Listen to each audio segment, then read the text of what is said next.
नमस्कार, मैं कुमारी श्रेया।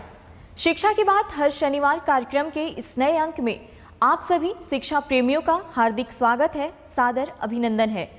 पिछले अंक की तरह इस अंक में भी आप सभी शिक्षकों के द्वारा पूछे गए सवालों के जवाब के साथ हमारे बीच उपस्थित हैं शिक्षा विभाग के अपर मुख्य सचिव doctor S Siddharth sir. Sir, बहुत बहुत स्वागत है आपका शिक्षा की बात हर शनिवार के इस नए अंक में। सर, आज का जो सबसे पहला सवाल है वो ट्रांसफ़र के संबंध में है। कहते हैं ट्रांसफ़र के संबंध में कुछ अपडेट देना चाहेंगे। देखिए, जैसे कि आपको पहले मैंने पिछली बार भी बताया कि 1,30,000 टीचर्स का ट्रांसफ़र हम लोगों ने जिले सब आवंटन किए गए थे और साथ ही साथ उनका स्कूल आवंटन की प्रक्रिया सभी जिलों में शुरू हो गई है। सभी डीओज़ ने अपना काम शुरू कर दिया है। हम लोग एवरीडे रिव्यू करते हैं और हम लोग उम्मीद करते हैं कि करीब जून 20 तक सभी शिक्षकों के इनबॉक्स में उनके नए स्कूल का आवंटन आ जाएगा और ताकि वे समय पे नए स्कूल में अपना योगदान दे सकें। हम लोगों ने दो चीज़ ज़रूर कहा है। एक तो है कि जैसे ही योगदान वो दूसरे स्कूल में देंगे, जिस भी तिथि को 30 जून से पहले, वह अपने पुराने स्कूल से स्वतः विरमित हो जाएंगे। उनको अलग से विरमिति लेने की ज़रूरत नहीं है। ई शिक्षा को ऑटोमेटिकली उनको विरमित कर देगा। और दूसरा ये था कि हम लोगों ने यह भी सभी को कहा कि आप लोग डीओ के कार्यालय में चक्कर नहीं लगाएं, क्योंकि पूरी गोपनीय और पारदर्शिता से स्कूल का आवंटन किया जा रहा है और आपको वैसे भी पता नहीं चलेगा कि आपका कौन सा जो रिकॉर्ड है और कौन सा पोस्टिंग ऑर्डर है वो आपको वैसे भी पता नहीं चलेगा। इसलिए आप थोड़ा धैर्य रखिए और 20 तारीख को जब अपने इनबॉक्स में देख लीजिएगा और साथ ही साथ नए स्कूल में अपना योगदान दें। तो ये हम लोगों ने ऑलरेडी कहा है। और ट्रांसफ़र पोस्टिंग में ज़्यादा चिंता मत करिए। आप लोग अपना छुट्टी मनाइए, अपने छुट्टी पे जाइए, छुट्टी मनाइए और अपने परिवार के साथ समय बिताइए। सर, अगला जो प्रश्न है वो ये है कि बच्चे छुट्टियों में क्या करेंगे? देखिए, इस बार हम लोगों ने छुट्टियां दी हैं और समय पे छुट्टियां अभी आ गई हैं और अगला सप्ताह से सब लोग छुट्टी पे रहेंगे। बच्चे दो चीज़ें कर सकते हैं। या तो अपने माता पिता के साथ विभिन्न स्थान घूम सकते हैं और जो गांव में बैठे हैं, जो गांव में ही रह गए, उनके लिए हम लोग समर कैंप चला रहे हैं। और समर कैंप में विशेषकर जो क्लास 5 और क्लास 6 के जो बच्चे हैं उनके लिए समर कैंप है और इसमें मैथमेटिक्स, गणित, टीएलएम जैसी गतिविधियां हम लोग उस गांव में हम लोग कराएंगे। तो जो बच्चे घूमने जा रहे हैं अच्छी तरह घूमें और जो बाकी बच्चे बच गए हैं वे समर कैंप में भाग लें और अपना गणित और टीएलएम के माध्यम से मतलब शिक्षा विद जॉय, मतलब खुशी खुशी अपना कोई ले। दूसरा है कि हम लोगों ने, आपको जानकारी होगा, हम लोगों ने होमवर्क भी सभी कक्षाओं के लिए वेबसाइट में डाला है और सभी स्कूल के जो टीचर्स हैं वो डाउनलोड करके बच्चों को अपना होमवर्क लिखवाएंगे। तो जब भी आपको समय मिले तो बच्चे अपना होमवर्क करें और अभिभावक से अनुरोध है कि वे बच्चों को अपना होमवर्क करने में मदद करेंगे। सर, एक शिक्षिका हैं प्रियदर्शिनी नवादा से, कहती हैं छात्रों को गर्मियों की छुट्टी में दिए गए गृह कार्य को लेकर क्या विभाग द्वारा कोई अभिभावकों के लिए वीडियो या ऑडियो संदेश या व्हाट्सएप मैसेजिंग सामग्री साझा की जाएगी जिससे वे सही ढंग से मार्गदर्शन कर सकें? देखिए, हम लोगों ने चिट्ठी दी है और ऐसा कोई हम लोग वीडियो मैसेजेस नहीं देंगे। मेरा इतना ही है कि जो अभिभावक हैं, क्योंकि अब 24 घंटे बच्चों के साथ अभिभावक रह पाएंगे, तो एक पढ़ाने की आदत उनको पड़ी होनी चाहिए, मतलब बच्चों को। और हम लोगों ने जो चिट्ठी में लिखा है कि अगर घर पे हैं तो एक पढ़ने का स्थान वो निर्धारित करेंगे जहाँ पर बच्चे बैठ के पढ़ेंगे, या तो टेबल चेयर या चटाई पे, और एक वातावरण उस प्रकार का घर पे बनाएंगे जहाँ पे बच्चे एक कोने में बैठ के पढ़ें। थोड़ा पोस्टर्स लगाएं, गणित के पोस्टर्स लगाएं और चार्ट पेपर लगाएं, ये सब थोड़ा वातावरण बने। तो जो बच्चे घर पे हैं, हम चाहते हैं कि एक पढ़ने की ललक माता पिताओं के साथ बैठ के हो उसकी, और ये लर्निंग प्रोसेस जो है उसको और रुचिकर बनाने की कोशिश करें, ताकि जब वे स्कूल में बाद में आएँ तो एक पढ़ने की ललक उसमें हो और एक पढ़ने की आदत हो, और बच्चे खेलें कूदें। मतलब छुट्टी का समय है, बरसात भी आई गई है, तो बच्चे अपना खुशी मनाएंगे। और जो बच्चे माता पिताओं के साथ घूमने गए हैं तो अपने जहाँ जहाँ स्थल गए हैं वहाँ पे लर्न करेंगे और सीखेंगे। हम लोगों ने होमवर्क भी ऐसी प्रकार दिया है कि जब आप बाहर जाएंगे तो किस प्रकार के गतिविधि और किस प्रकार की चीज़ें ऑब्ज़र्व करेंगे और उसका आप रूपरेखा अपने होमवर्क में लिखेंगे। तो जब लौटेंगे तो आपका होमवर्क टीचर देखेंगे, चेक करेंगे, और आपने क्या आनंद और क्या आपने खेल कूद किया है इसके बारे में पूछेंगे। तो ये खुशी का माहौल होना चाहिए माता पिताओं के साथ, टीचर्स के साथ, अब बच्चों के साथ, कि वे छुट्टी मनाएं। सर अगला प्रश्न है कि नमस्कार सर मैं एक डाइट व्याख्याता हूँ। सर हम लोगों की छुट्टी से संबंधित अक्सर अलग अलग आदेश निकाले जाते हैं और उस आदेश के तहत हम लोगों को आर्थिक, शारीरिक के साथ साथ पारिवारिक समस्याओं का सामना करना पड़ रहा है।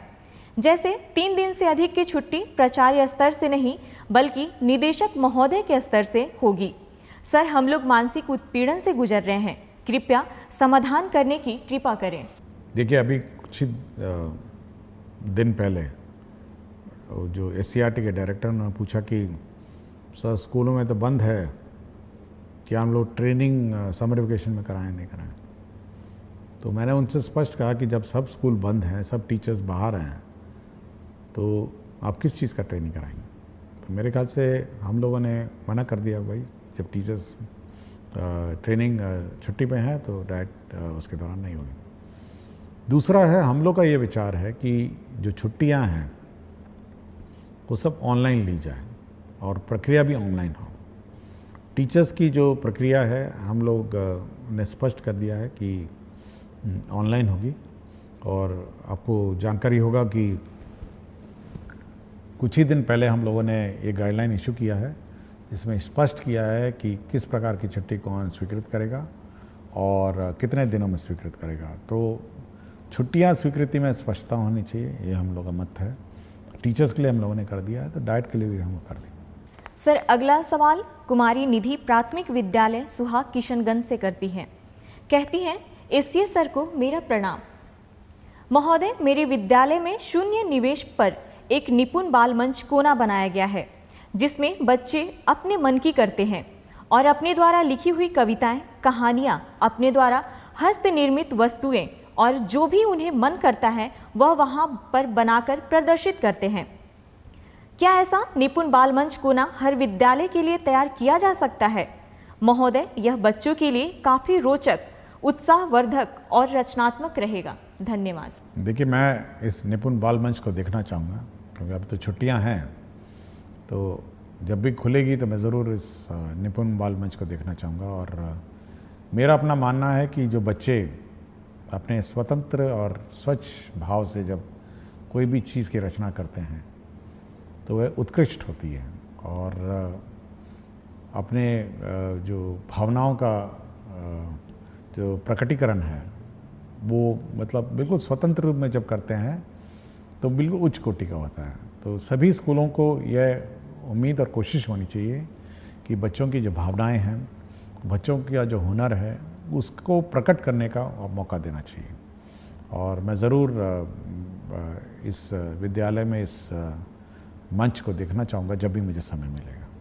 सर अगला सवाल, मैं एक भुक्तभोगी डाइट व्याख्याता हूँ।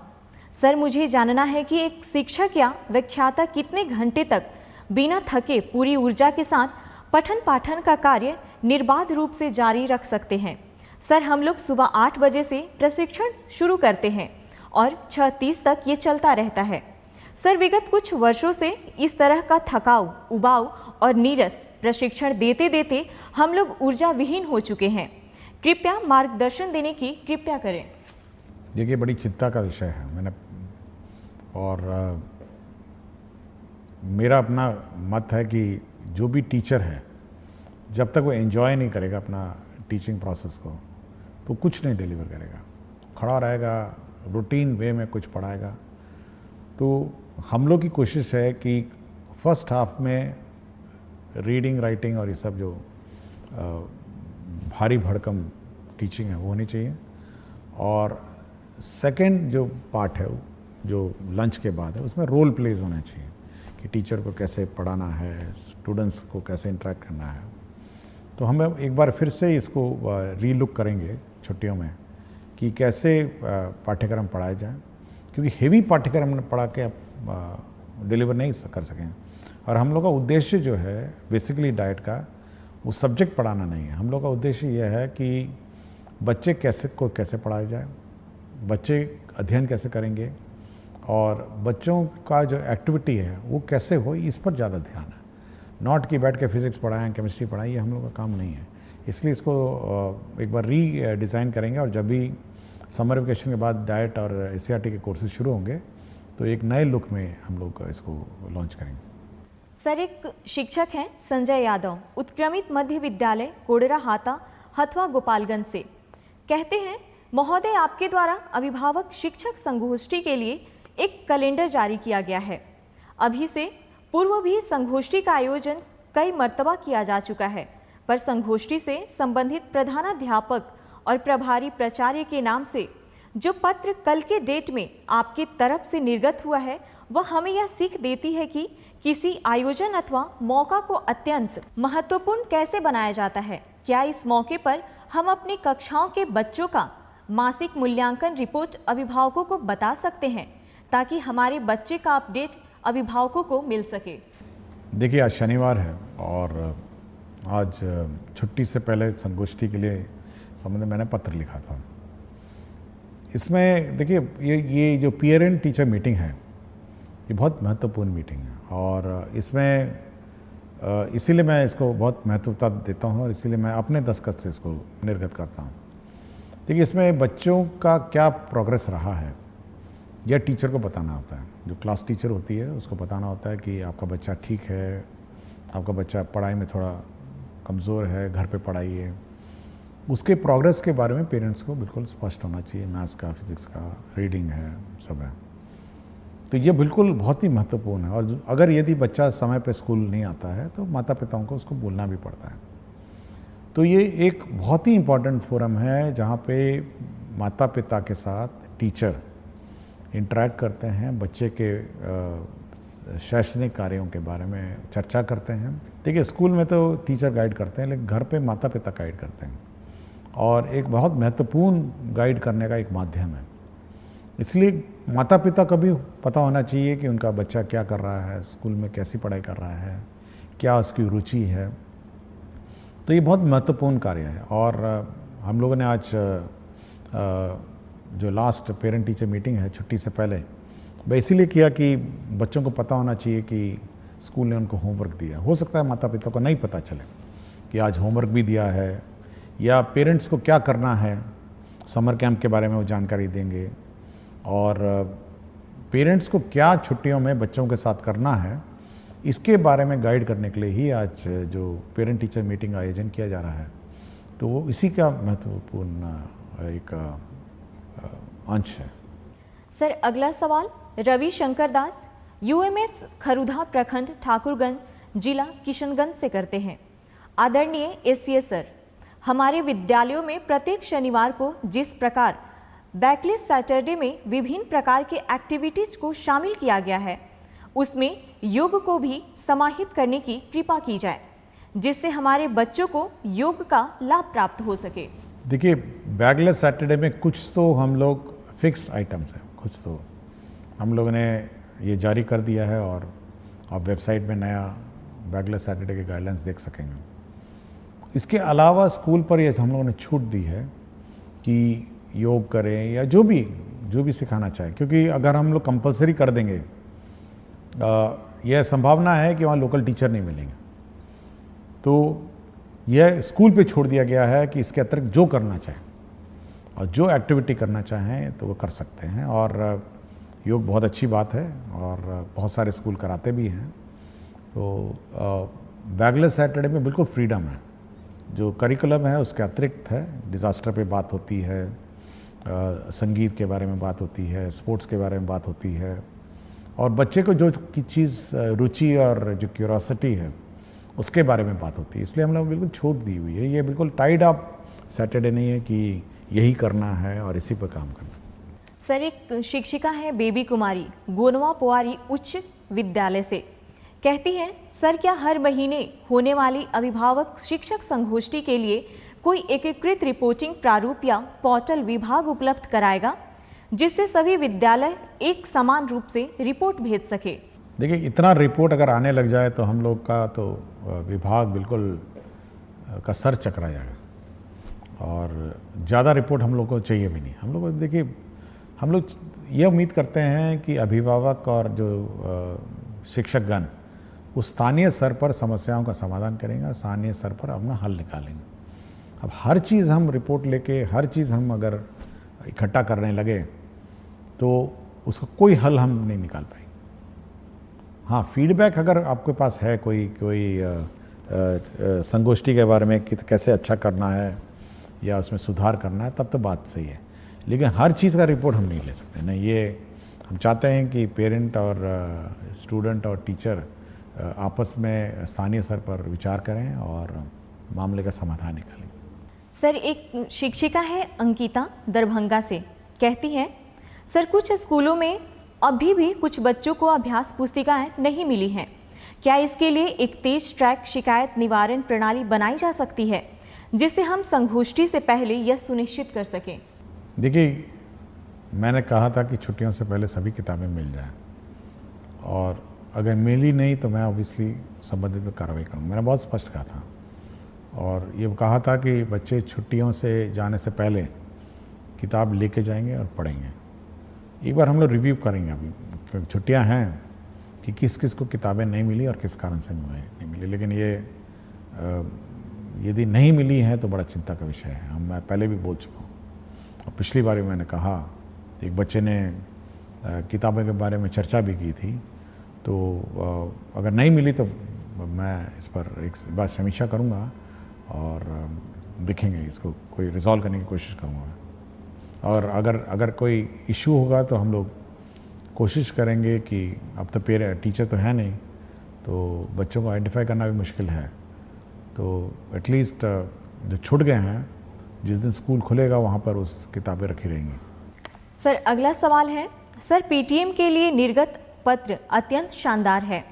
आप तो सबसे बड़े पदाधिकारी हैं, हम शिक्षक तो पीटीएम अच्छे से ही करेंगे, पर शिक्षा विभाग के पदाधिकारी यदि विद्यालयों में पीटीएम को देख पाते तो निश्चित रूप से इसकी गुणवत्ता में बढ़ोतरी होती। देखिए, पीटीएम के बारे में हम लोगों ने ज़रूर आंकड़े मांगे हैं कि कितने बच्चे आए थे, कितने माता पिता आए थे और क्या चर्चा हुई थी। तो एक गूगल शीट हम लोगों ने निदेशक के माध्यम से हम लोगों ने निर्गत किया है, तो उतना डेटा तो हम लोग को आ ही जाएगा कि कितने माता पिता पीटीएम आए थे और क्या हुआ था। मैंने जैसा कहा, देखिए हर चीज़ को अब हम लोग इतनी क्षमता भी नहीं है कि इतनी बड़े 77,000 स्कूल में पीटीएम हो रहा है तो मॉनिटरिंग है। बट हाँ, फ़ोटो है उसमें, आपके पीटीएम का फ़ोटो है कि सच्ची में पीटीएम हुआ था या नहीं हुआ था, ये सब रिकॉर्ड्स है।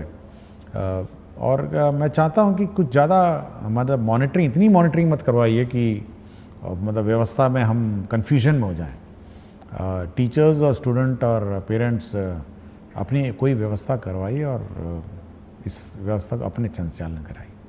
सर, अगला सवाल आशीष कुमार विद्यालय प्राथमिक विद्यालय तिरसकुंड जिला अररिया से, कहते हैं, सरकारी विद्यालय में विद्यालय अभिभावक गोष्ठी एक बहुत ही सकारात्मक पहल है।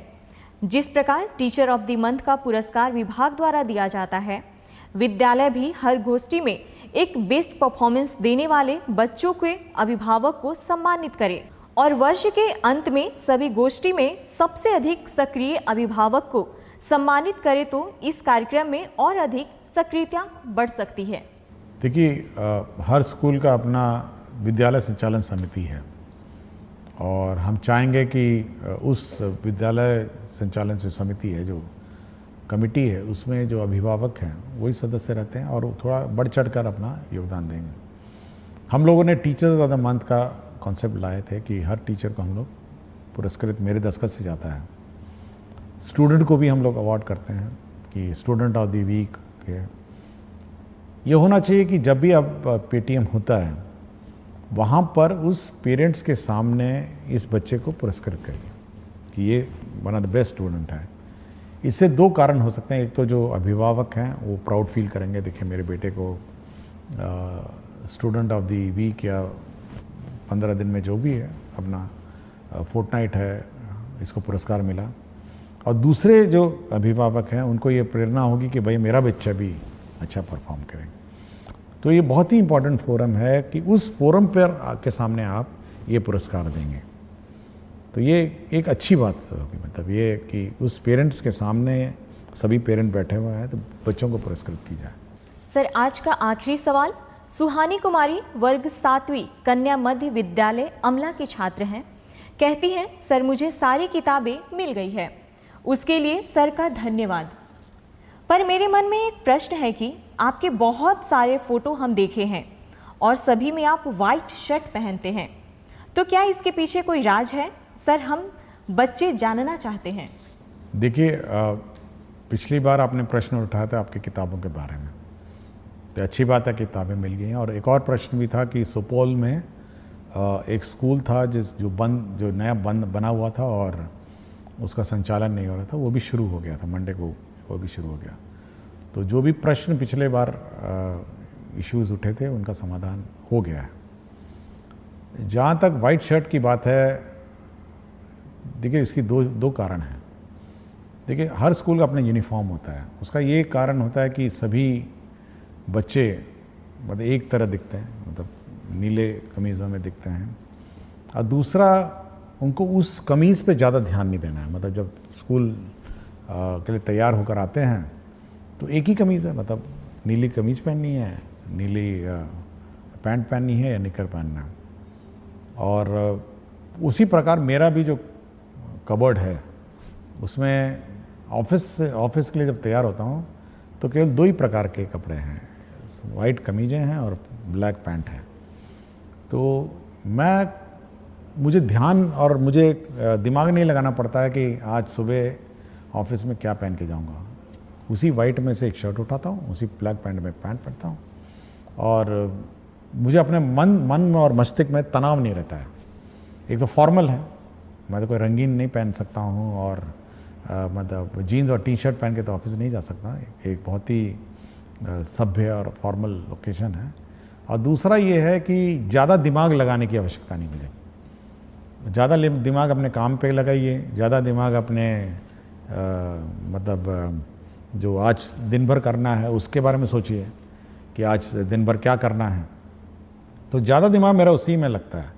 और जब मैं नहाता हूँ तब सोचता हूँ कि आज दिन भर का क्या काम है, उसको रिवाइज़ करता हूँ कि ऑफिस जाऊँगा तो ये करूँगा, फिर 11 बजे ये करूँगा, 12 बजे ये करूँगा, 12:30 इन लोगों को मैंने समय दिया है और 1 बजे 1:30 बजे मैं खाना खाने आऊँगा, फिर 3 बजे ये करूँगा। तो पूरा रिवाइज़ होता है, एक पूरा प्रक्रिया। जब मैं तैयार हो रहा था तो पूरा मेरा दिनचर्या बिल्कुल रिवाइज़ होता है, मेरे दिमाग में बैठा रहता है। मुझे कभी भी एंगेजमेंट पैड देखने की ज़रूरत नहीं है कि आज दिन भर मुझे क्या करना है। और पूरा कंठस्थ याद रहता है कि शाम 7 बजे 8 बजे आज किसी की शादी में जाना है, आज किसी के सालगिरह में जाना है, ये भी नपा तुला रहता है। तो इसलिए ये दिमाग बिल्कुल नहीं लगाना पड़ता मुझे। और कमीज और पैंट और शर्ट में मैं ज़्यादा दिमाग नहीं लगाता। वाइट शर्ट और ब्लैक पैंट यही 2 है जो मैं ऑफिस पहन के जाता हूँ। इसके अंदर मैं कोई रंग नहीं पहनता हूँ। इसलिए मैं बच्चों को भी कहता हूँ अपना यूनिफॉर्म पहनिए, सभी लोग यूनिफॉर्म पहनिए, सभी जैसे दिखेंगे और ज़्यादा माथापच्ची नहीं है। कभी कभी मैं देखता हूँ बच्चे यूनिफॉर्म नहीं पहनते, कोई रेड टी-शर्ट पहना हुआ है, कोई वाइट टी-शर्ट पहना हुआ है, तो एक तो भिन्नता हो जाती है ना स्कूल में, एक जैसे दिखते नहीं हैं, समानता नहीं है स्कूल में।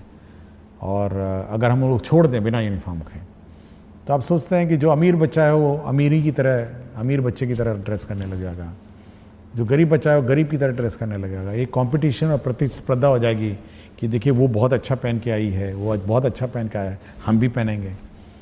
तो ये सब छोड़ के सब एक रूपता, एक साथ कपड़े पहनिए और ध्यान शिक्षा और शिक्षा ग्रहण में लगाइए। बहुत बहुत धन्यवाद सर। शिक्षा की बात हर शनिवार कार्यक्रम के अगले सप्ताह में आप सभी शिक्षकों और बच्चों के प्रश्नों के साथ फिर से मिलेंगे। धन्यवाद।